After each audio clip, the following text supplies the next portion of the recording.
महाराष्ट्र के विधानसभा में विधायक रईस शेख ने भिवंडी में बढ़ते स्वास्थ्य संकट को गंभीर बताते हुए डॉग बाइट के 10,000 से ज्यादा मामलों और रैबीज वैक्सीन की कमी से 12 साल के बच्चे की मौत का मुद्दा बताया।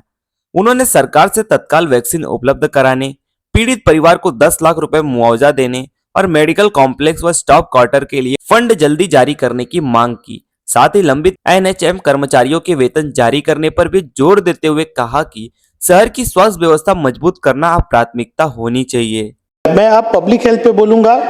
बाप क्रमांक 95 डिमांड R1। अध्यक्ष महोदय, आज कई लोगों ने डॉग बाइट के विषय पे बोला, यानी कि कुत्तों से काटने के ऊपर जो प्रॉब्लम है पूरे महाराष्ट्र के अंदर है, लेकिन भिवंडी के अंदर मैं आंकड़े लेके आया हूँ।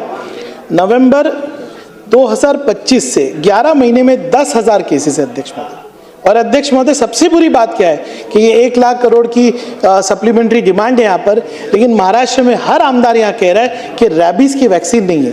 अध्यक्ष महोदय, मेरे यहाँ पर 12 साल का एक बच्चा जो है अब्दुल खान, उसकी रैबीज की वैक्सीन नहीं होने की वजह से मृत्यु हो गई। मैं आज डिमांड करता हूँ कि 10 लाख रुपए का उसको कॉम्पनसेशन दिया जाए।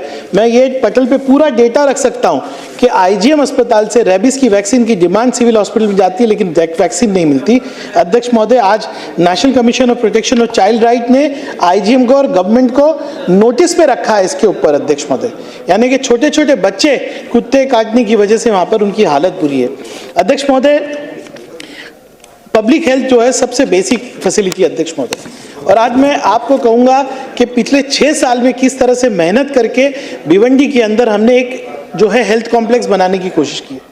अध्यक्ष महोदय, मेरे यहाँ पे एक सब डिस्ट्रिक्ट हॉस्पिटल है, उसके बाजू में हमने mother and child care hospital बनाया। अध्यक्ष महोदय, पूरी जगह सरकार के पीआर कार्ड पे लाके 2.7 एकड़ जमीन जो है हमने कॉम्प्लेक्स के अंदर लाई है, और आज वहाँ पे आईजीएम का रिपेयर 23 करोड़ से चल रहा है और एमसीएच जो है वो 58 करोड़ की लागत से बन रहा है।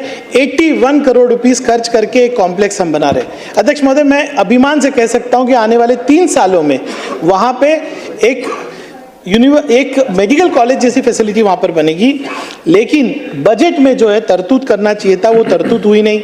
आज आईजीएम में हमको इक्विपमेंट चाहिए, एमसीएच के लिए इक्विपमेंट चाहिए।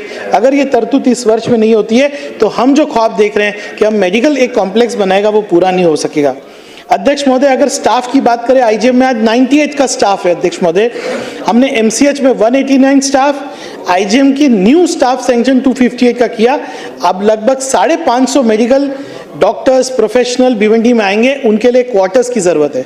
अध्यक्ष महोदय, मैं लिख लिख के थक गया हूं कि भिवंडी के अंदर एक मेडिकल क्वार्टर्स बनाया जाए, लेकिन सरकार ने अभी तक ध्यान नहीं दिया। मैं आपके माध्यम से चाहूंगा कि सरकार आज जो बात मैं यहाँ पर कह रहा हूं कि 2-2.5 एकड़ की जमीन के अंदर एक कॉम्प्लेक्स जिसमें 81 करोड़ से काम चल रहा है, वहां पे जो है सुविधाएं देकर पूरे भिवंडी के अंदर, सिर्फ भिवंडी शहर नहीं ग्रामीण को भी उसकी सुविधा मिलेगी। ये हमारा जो ख्वाब है ये पूरा करेगी, उसके लिए रिक्वायर्ड फंड देगी। अध्यक्ष महोदय, एक विषय ऐसा है कि नेशनल हेल्थ मिशन के 1 लास्ट विषय, नेशनल हेल्थ मिशन के 150 कॉन्ट्रैक्ट एम्प्लॉइज भिवंडी के अंदर है, उसी तरह से पूरे महाराष्ट्र में होंगे।